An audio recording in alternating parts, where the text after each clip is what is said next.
Live now. So people will start showing up and Okay. oh, wait a second. We have a countdown clock now. There you are. Hello, Ah, hello, Mira, Kyla. Welcome, welcome. Hello, everyone. Wow, I had a feeling this would be a big one. Welcome, everyone. I'm Barbara Tien with Project Kin, and absolutely delighted to welcome you to the very final in this incredible series of Stories 250, where all of you have been chiming in answer to the question, where were my ancestors 250 years ago, give or take 50 years? So I have the whole program is open through the end of June. That is like Tuesday. And I'd love to include you in the series. You can learn more about the whole series at projectkin.org. Guess what? projectkin.org/stories250. From there, you'll see all of the articles collected so far, many of which are, like our guest today, Helene McClanahan. You will see the first of sometimes an ongoing series of articles. So pay attention to that. You'll also see how we've put them into a timeline. So you can see how all of the different articles relate to stories and where they all happened together in time. And finally, this came along as an idea along the way, a map to show where our stories were located. And that itself has also been instructive. And finally, of course, along the way, decided to compile all of these into a commemorative magazine. So I'm working on that right now, and we're just about to tip over to 500 pages. mm, So, more about all of that in the detail to come in our special event on July 7th, where all contributors will be invited to tell us a little bit about the story and where they came from. But before we get to all of that, let's focus on today. My very special guest, Helene McClanahan of Letters from Labelle, will tell us all about her great grandfather. Is it? Tell us more about John Hinkson. Go ahead, yeah. please. All right. Thanks, Barbara. And thank you, everyone, for joining me today. I have decided to share some part of his story. And if you've been following along at all at Letters Labelle, you might know that this story turned out to be much greater than I ever anticipated. But I thought today that I would share the screen with you. I will not be able to see you when I'm sharing the screen, but I'll come back on afterwards. So, Barbara, you keep, you know, looking at and everything to share with you some of the way how his story emerged to me through several of the findings that I have. So let me click on share the screen, and I'll select the window. Oh, Lord. Doesn't it always? Here we go. Allow. And I'm going to go into from the beginning. I think, like many of you, when this year started and America 250 was launched, I got interested in my ancestors who might have been patriotic ancestors. And I did a quick search on just 1/4 of my family tree, which is really where my Letters from Labelle project focuses on. And I was really surprised. I found 12 ancestors, 12, 5 and 6 great grandfathers who had participated in some way in the American Revolution. And you can see those listed names there. So maybe one or two of us have some family members that might cross. If any of those names are familiar to you, I would love to hear from you. But as I started to dive much more into this story, the very first person that I chose was my great grandfather, John Hinkson, who lived from 1729 to 1789. And I discovered that there was far more written about this particular ancestor than I had ever imagined. Imagined so much so that when I started writing just what I thought was one chapter, it became two, two became four, four became six, eight. I'm now at 12 chapters and I'm writing a full blown book about him. So, go figure. I don't think I'm going to get to the other 11 ancestors this year, but I'll have them in the future. But what I started to find out about John Hinkson, and today I'm just going to focus in on the chapters of his life that deal with the American Revolution, is that he was an ancestor who really was a frontiersman.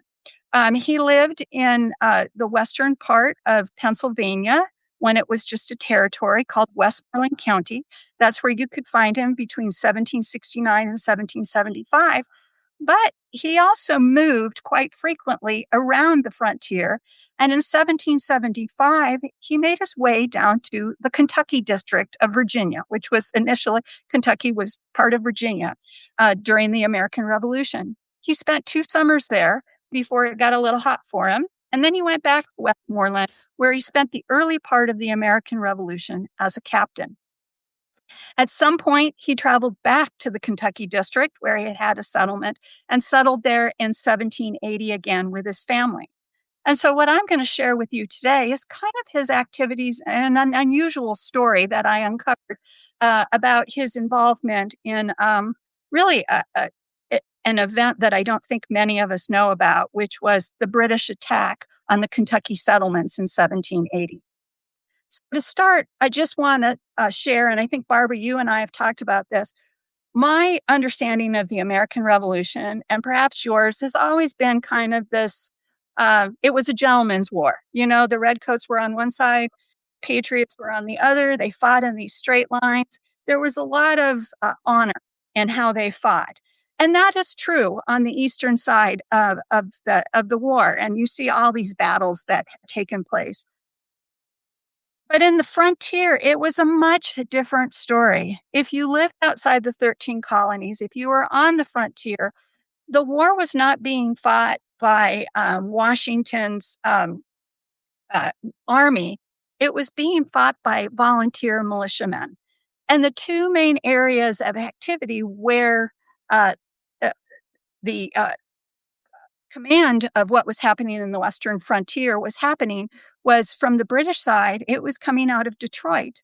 And from the Patriot side, it was coming out of Fort Pitt, or you see an X down there, the Falls of the Ohio, which is really current day Louisville, Ohio, which is where Commander George Rogers Clark was positioned. Now, from the Detroit area and the British, they did not have enough soldiers to fight on the frontier. Henry Hamilton, who was the colonel there, was actually the person in charge of what they called it, the Western Department. And from there, since they did not have enough soldiers to fight the frontier fight, they employed and got the Indians involved. And it was a much, much different fight on the frontier. It was really, it was raids, it was small massacres, it was burning. It was a fight for survival for anybody who lived there. And it was really, I want to say, it was induced through incentives to get the Native American populations involved in the war and fighting the the Patriots. And you see under Harry Hamilton's name, he was known as the hair buyer general, and that's because literally the British did pay for scalps as one of their rewards for the involvements of many Native American tribes. So it was really, I would say, an ugly war. This is where my ancestors who lived on the frontier were involved in that area. Now, right before, or I should say, as the first battle of the American Revolution was being waged, the bluegrass country started to be settled. In fact, the territory had opened up to just a year before in 1774 in Lord Dunmore's War. And the Treaty of Camp Charlotte basically opened up all of Kentucky to Virginia settlement. It became part of Virginia. And John Hinkson, my ancestor, decided that he was going to explore this area and create a settlement. And he did so by traveling down the Ohio River from Pittsburgh and settling in bluegrass country. Now, at the same time, Daniel Boone, and I think many of us are aware of the Wilderness Road that he created, was also forging a path into this new settlement area through the Wilderness Road from North Carolina and Southern Virginia area. And so Boone arrived almost at the same time that John Hinkson arrived at his settlement. In fact, their settlements were about 35 miles apart. And the other thing is that both of these men did know each other. They had both served together as officers in Lord Dunmore's War in 1774. So as I start to get through the story, I'm finding all of these connections that are very interesting as we move apart further into it.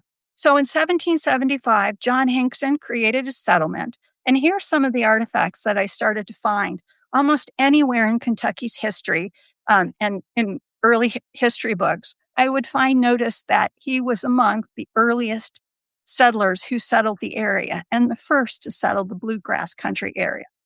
There at the top, Maud Wardlaw-T said that Hinkson, through her research, arrived on March 15th, 1775, just 2 weeks before Daniel Boone arrived.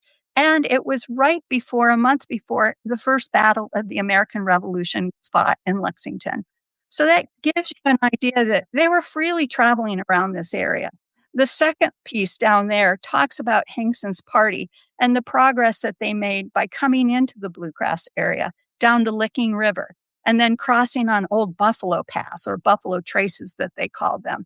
When the men settled the area, they actually started to name many of the creeks after members of their party. So you see Woods Run, you see Hinkson's Creek, you see Cooper's Run. Those were all people in the party. What is wonderful, and I think hopefully some of you have experienced this, is as I started to dive more into John Hinkson's story, I came across other fellow researchers who were also researching that area. And so that picture that you see on the right of Hinkson's settlement in 1775 was actually provided to me by another researcher who's been researching his family roots, the Sellers roots, who happened to be among John Hinkson's party and fought alongside him in the Revolution. He created this document by painfully going through land records to see where the men had settled and built their first property there. So this is in 1775.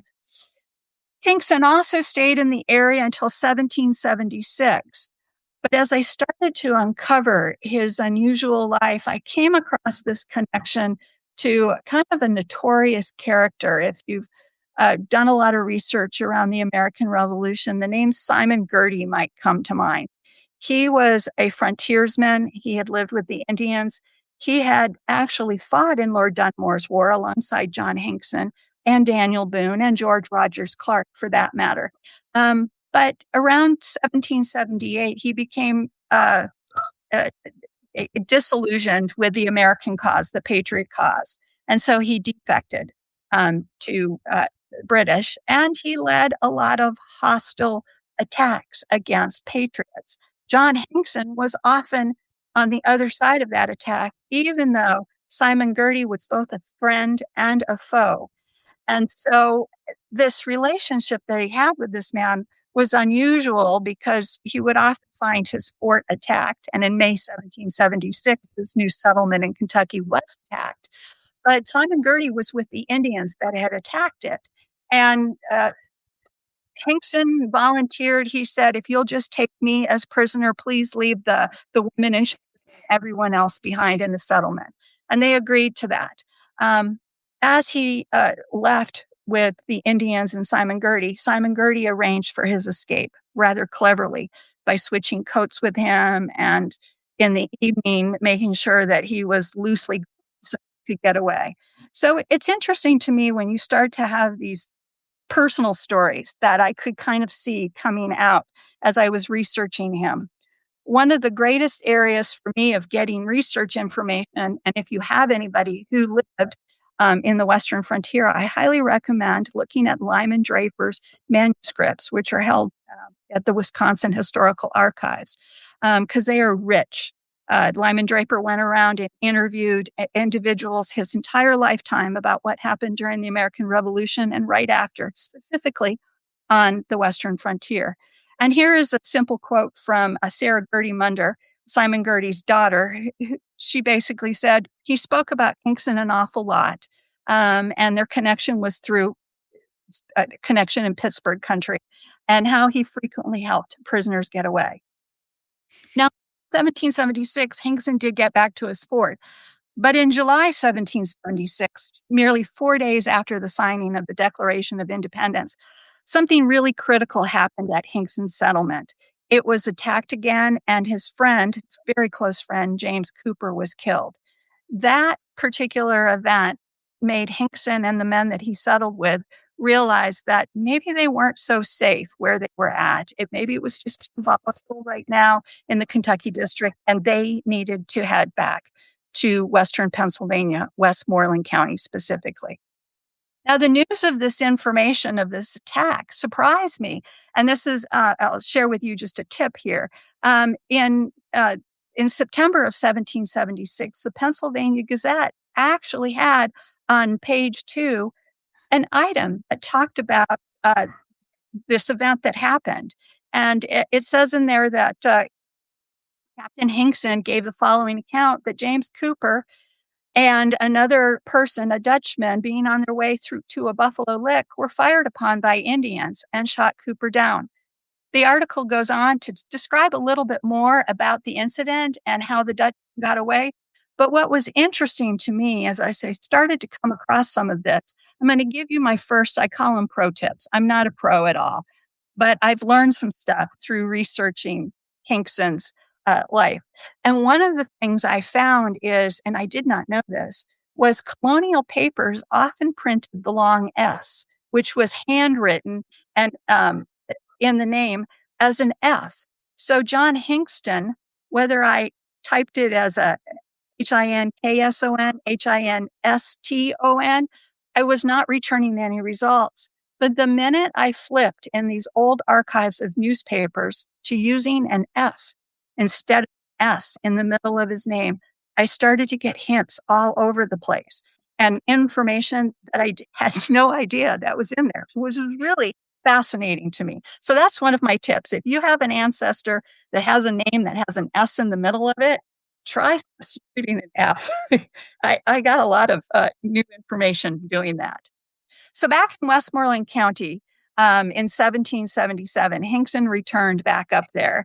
He rejoined the militia that he had been with, the volunteer militia. He was a captain of that militia.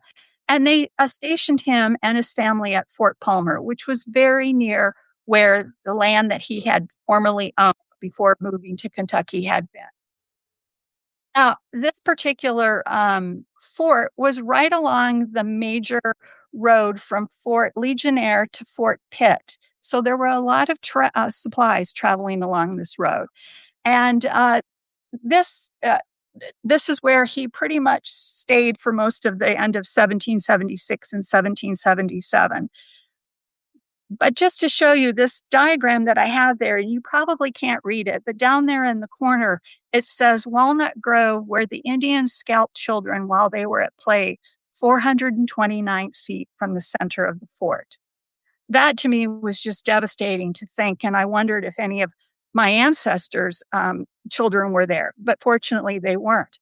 But along that same lines, I also came across this journal that was kept by the head of Fort Legionnaire, Thomas Galbraith, and he, in his journal on October 27th, he notes that event too, and gives it even a specific time at about 5 o'clock. News was brought that about 2 hours before, the Indians had killed 2 children and scalped them, and 2 more had been scalped alive within 200 yards of Palmer's Fort. I think this event and some of the other stuff that I started to uncover gave me a sense that this was a much different type of conflict that was happening in the Western frontier than what was the American Revolution in the East.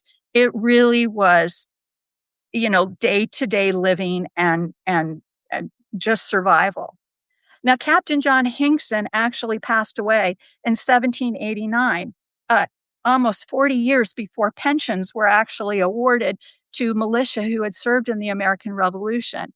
But I found that if I did searches, either through the National Archive or fold3.com, of depositions of soldiers who had served for him, I got a wealth of information. And here is one of them. This particular individual, Robert Hamill, was only 17 years old when the Declaration of Independence was signed. And in 1777, he said he served in the militia company commanded by John Hinkson and First Lieutenant David Wilson. David Wilson, by the way, is also one of my ancestors, another great-grandfather. And he says, for this tour, the Declaration was drafted and entered the company of Hinkson at about the 27th day of September, and spent nearly all of the tour scouting or escorting from Fort Legionnaire to Hannahstown persons who were engaged with pack horses and providing the Western fronts with ammunitions and provisions. This is giving me an insight of what he actually did as a militia leader. So he was in command of this fort, but the individuals who were serving 2 to 6 months, they were volunteer, by the way, um, uh, terms underneath his leadership, were doing things such as assisting with the movement of provisions up and down that path between Fort Legionnaire and Fort Pitt.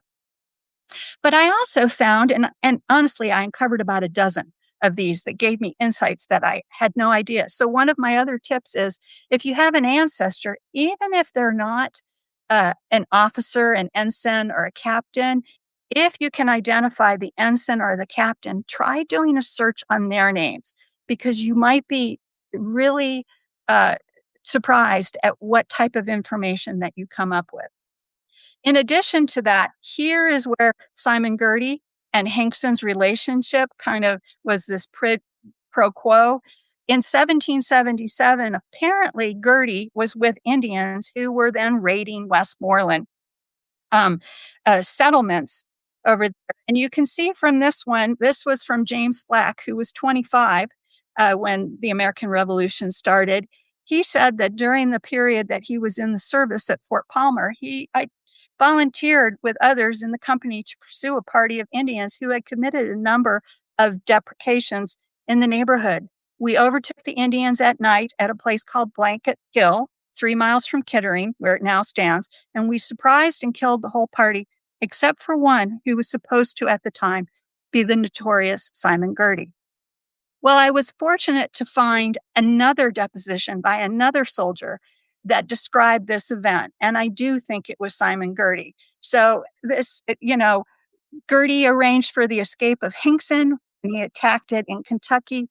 Here we are back in Pennsylvania, and Girty's part of the Indian party that they come upon, and Hinkson makes sure that Girty can go free. During 1778 and 1779, John Hinkson and his ranger company served under Colonel James Smith. And James Smith is also a very interesting character from the American Revolution. So I started to dive down this. He, back in 1765, was one of the leaders of something called the Black Boys Rebellion, where they were actually disrupting the British supply shipments to the Western frontier. And as you can see from the plaque there, it's considered probably one of the first armed resistance to British rule. Now, the group that James Smith organized was called the Black Boys because they engaged in Indian warfare tactics. And just like warriors, they blackened out their faces with soot before they went in and created all sorts of havoc. In 1778, or I should say, down at the bottom in the lower corner, Colonel James Smith actually wrote his own biography. And I found this interesting, and this is one of the more colorful things that when you uncover something like this, you go, well, do I share this or don't I? I've opted to share both the good and the bad. And from the biography of Colonel James Smith, he says, in the year 1778, I received a colonel's commission after my return from Westmoreland, and the Indians made an attack upon the frontier. I then raised men and pursued them, and on the second day we overtook and defeated them. We likewise took 4 scalps and recovered the horses and plunder which they were carrying. At the time of this attack, Captain John Hinkson pursued an Indian, both their guns being empty, and after the fray was over, he was missing. While we were inquiring about him, he came walking up, seemingly unconcerned, with a bloody scalp in his hand. He had pursued the Indian a quarter of a mile and tomahawked him. Now, you can imagine my shock when I started to read that, but I thought, well, this is a different type of frontier than I ever imagined. And reading what I was reading, the type of warfare tactics that both the settlers and the Indians engaged in were very personal and very gruesome. So it became something that, in telling the story, it's part of the story. You have to tell it. But in 1779, the Virginia Land Act changed Hinkson's course of history. In 1779, Virginia needed money for the Continental Army, and they also wanted more settlers into Kentucky to just kind of buffer what was happening from Detroit and Henry Hamilton. So they had a land act. And that land act said that any settler that moved into the area could get 400 acres. And if that settler had been in the area before 1779, they were entitled to an additional 1,000 acres. Well, you can imagine John Hinkson and his party of 15 who had settled that settlement in 1775 were looking at this and saying, we've got to head back to Kentucky. And that's exactly what they did. My pro tip for diving into records in this area is to make sure that you familiarize yourself with the different changing boundaries. I found a ton of information in in Family Search's full search records, but I had to search in a variety of ways. Sometimes I would search it as being part of Virginia. Sometimes the records, even though they had been taken place while Kentucky was still a district of Virginia, might be under one of the county names, Old Bourbon, Fayette, or Bourbon. uh, uh, Kentucky became a state, it was under Harrison County. So I think one of the things I've learned is as I dive back in this area, make sure I'm familiar with the different named places that the location your ancestor lived went under, because those records could be found anywhere. Now, if you have a, a member, an ancestor who fought in the American Revolution, another place that I suggest you look is the old Virginia and Kentucky land patents, which are available on the Kentucky government site. You could search for it, because not only were soldiers and militia who fought in the American Revolution given land grants, or it was open to other people. You see that large area in purple on that map. That was the Virginia district. Anybody who fought in the Continental Army in Virginia was given a land grant in that area. Anybody who fought in the French and Indian Wars in 1750 was also given land grants in Kentucky up there in the white area. So this database is huge, and it not only contains the initial land grants, and you can see the land warrants on the right-hand side for John Hinkson. Those were 2 of about a dozen of the actual things. It also contains the surveys of where their land was surveyed. And those areas that are empty was where the red wax seal was removed so that they could, I think, film it or archive it or whatever. Anyways, John Hinkson decides he's gone back. He's got all of this land that he needs to claim. And so he mounts up with his family to float back down on these large flatboats called Kentucky boats from Pittsburgh all the way down the Ohio River. And what you're looking at here is that area in blue is the Ohio River, and the green is also the Ohio River. Well, John Hinkson meets up with this large flotilla. It's probably about 200 to 300 flatboats. They floated down the river together because in mass they could better protect themselves against any Indian attacks that they might have. And when they reached Maysville, that's Maysville, Kentucky, it was then called Limestone, Hinkson decided that he and his party were going to cross through the buffalo traces down to Hinkson Station, which is also called Ruddle Station. Well, something happened after they had disembarked a few days. All of their 20 horses were stolen. The Indians raided them, and they had no animals to move their provisions. So they decided to move all the way down the river to the Falls of the Ohio, present-day Louisville. There, Hinkson would drop off his family. That's where George Rogers Clark had his fort. And so they would be safe there. And he and several other members of his party would take that gold line through and go up to Hinkson Station to see if there was anyone there who could help them move the families. Now, unbeknownst to him, at this exact time in 1780, was that Captain Henry Bird, a British captain from Detroit, was leading a large party of Indians and some British regulars down through the Ohio Valley and down the Ohio River, down the Lincoln River, into Kentucky. Initially, he had plans to attack George Rogers Clark at the Falls of the Ohio, but he was carrying 2 large guns. And when they became too large to man, they decided to change their course. And the Indian party that he had with them felt that they needed to attack some of the settlements. So they attacked the first settlement they came upon. which happened to be Hinkson Station. And it happened to have occurred within 2 days of John Hinkson arriving back at his former station. Now, here's two plaques that we'll find that kind of commemorate this event. But the one on the right, I kind of like because it does mention my ancestor. It says Ruddle Station, settled by John Hinkson in 1775, abandoned in 1776, rebuilt by Isaac Ruddle in 1779, destroyed by Indians under Captain Henry Bird in 1780. And then Hinkson, he came back. It was his land that he claimed, and he later settled on just opposite the site. So this event was something that I had never heard anything about, but I have done a lot of research into it. The attack on Ruddle Station happened June 24th, 1780. And at that time, there was over 1,000 British soldiers and Indians. As you can see from the description up above, it was heavily comprised of Indians because, again, the British didn't have a complement. This was one of their last-ditch efforts to invade and create havoc on the Western Front, to once again draw Washington's Continental Army away so that Cornwallis in the east would have some better luck at attacking the Patriots.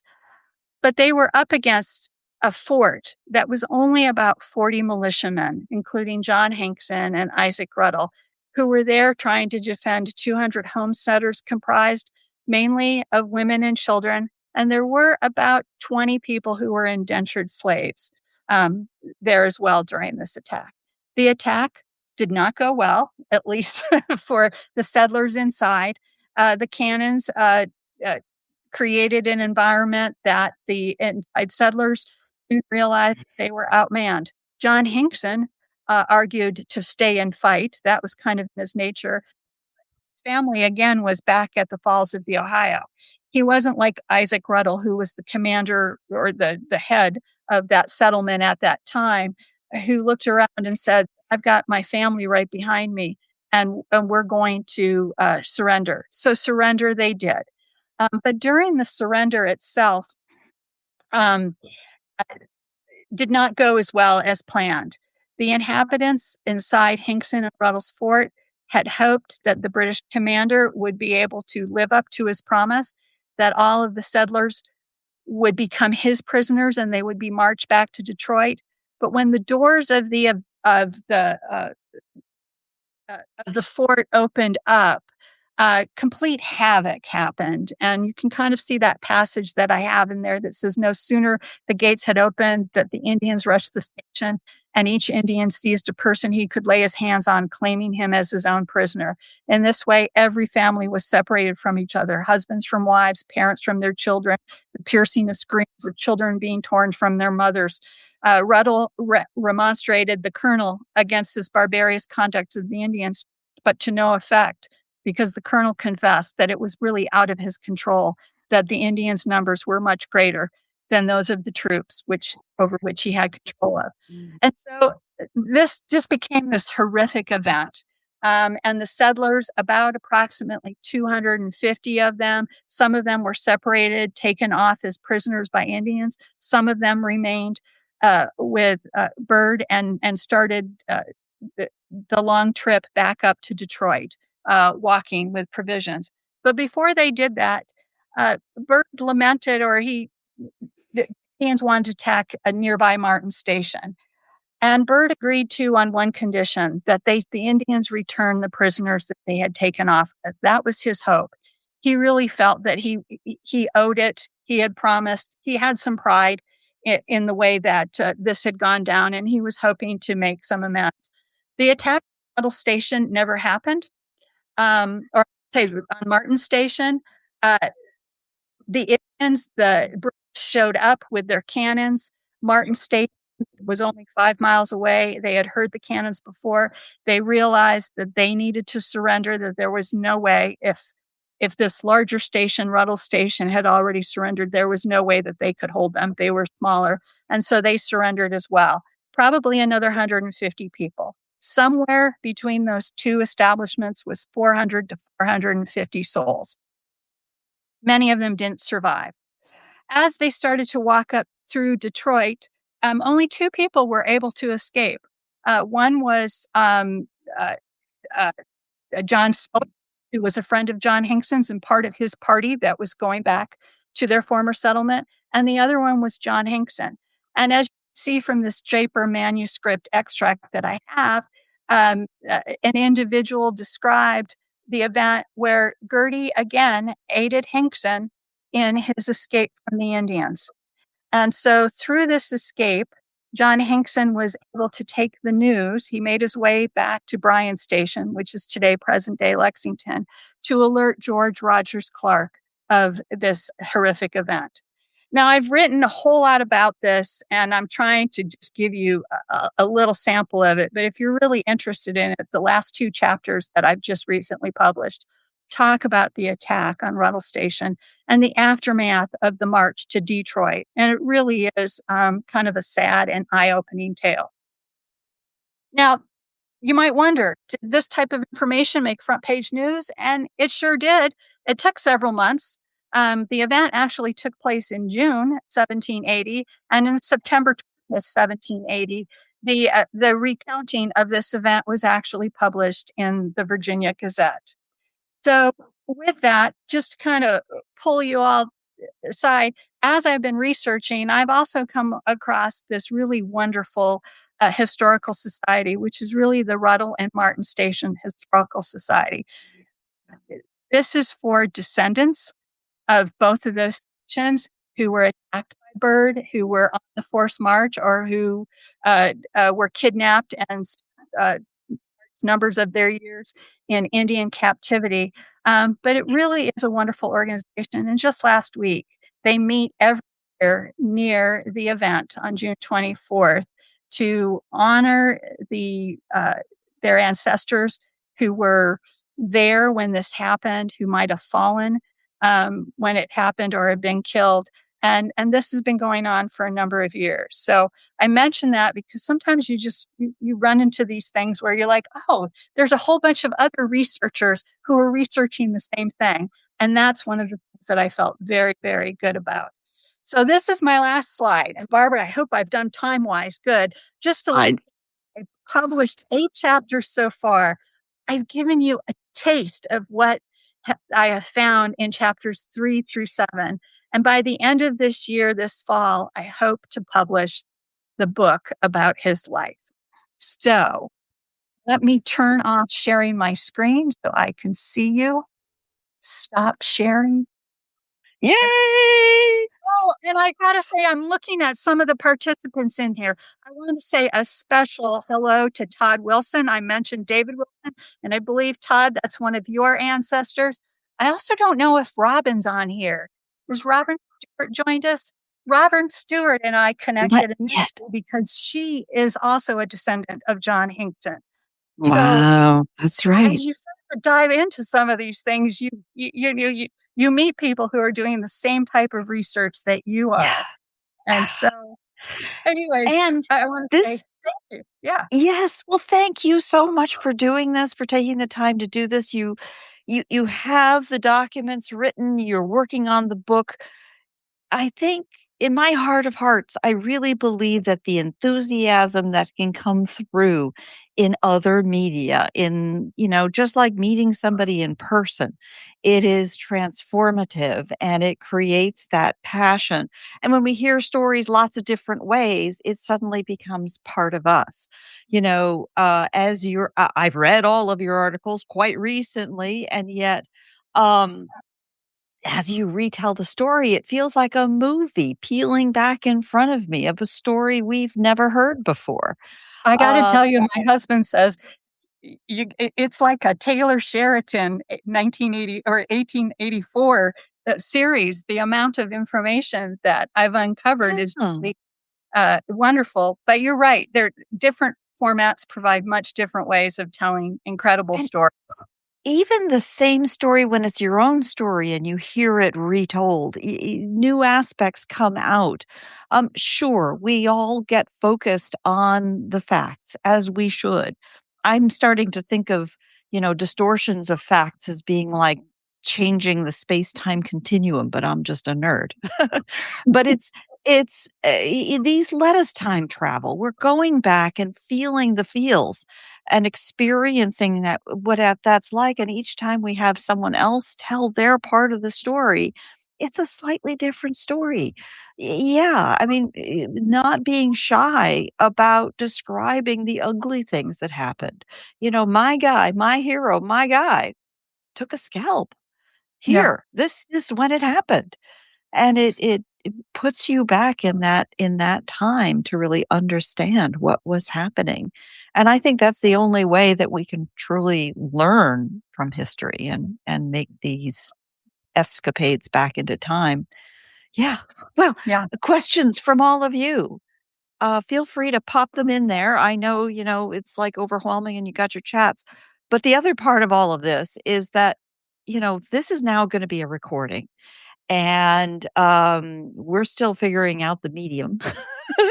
And so, you'll have all of the visuals there to be following on from, and the references to the articles, these incredible clippings that you've included, maps and pictures. So helpful. That it'll take me a while to have the full vocabulary in mind, but the coroner, the story about children, these are the ones that are going to ring in your ears and your dreams for a while. Never mind the stories of that march back to Detroit. Oh, oh, And I haven't even touched on some of it. It really is. There are many researchers who are out there that have researched this, and through some of my writing, I've tried to highlight some of those. Sometimes I feel like I'm standing on a soldier's sh- the s- yeah, shoulders. shoulders. Thank you. That thing.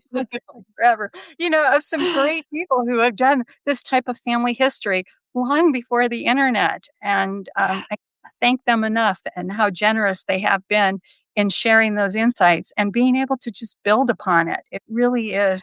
Um, You it, know, that to interesting. me, that's what I mean about the time travel.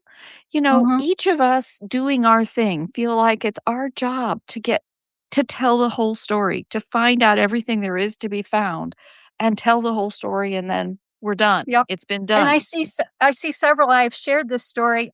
The historical society. I see John is down there. He's also a Hinkson. Todd Wilson is also a Hinkson. Just connecting with others who share the same uh, ancestral Yeah. legacy is Well, fascinating. So and as we do this, and all of you, thank you for joining us here. We're gonna keep learning more.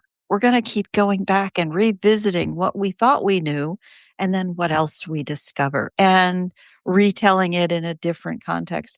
As I told you, I think when you started this whole story, I know I have an ancestor, John Bradshaw, who mhm. was there at the same time, not quite there, but a little further south, in what became Huntersville, which all I know Yes, is he was the founder in Huntersville, but I don't know, was that one of these land grants? I don't know. but also a Um, frontiersman, right? He was. exactly, Mhm. exactly. So he comes out to Virginia and then goes out west and goes back again and then comes back again. It's the same kind of story, and you've inspired me to go dig into all of that. And wow, Bradshaw ancestors, if you're out there, or descendants, come tell me the story. Fantastic. Well, we've run quite a bit over. I try to keep these tight and short, but this one was certainly very special.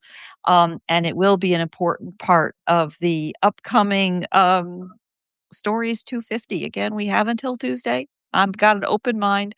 As I was telling Helene as we got started here, yes, we're just about to tip over 500 pages, and at this point, bring it on.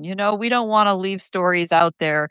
Bring it on. Just reach out to me, projectkin.org/stories250, and you'll see the button. If you have any questions, reach out to me. And if it doesn't have to be on Substack, that's just a convenient platform, Yeah. because we are building a community, and we all care about each other's stories. That's the thing for me, is it's this personal connection to history. It doesn't even have to be my family.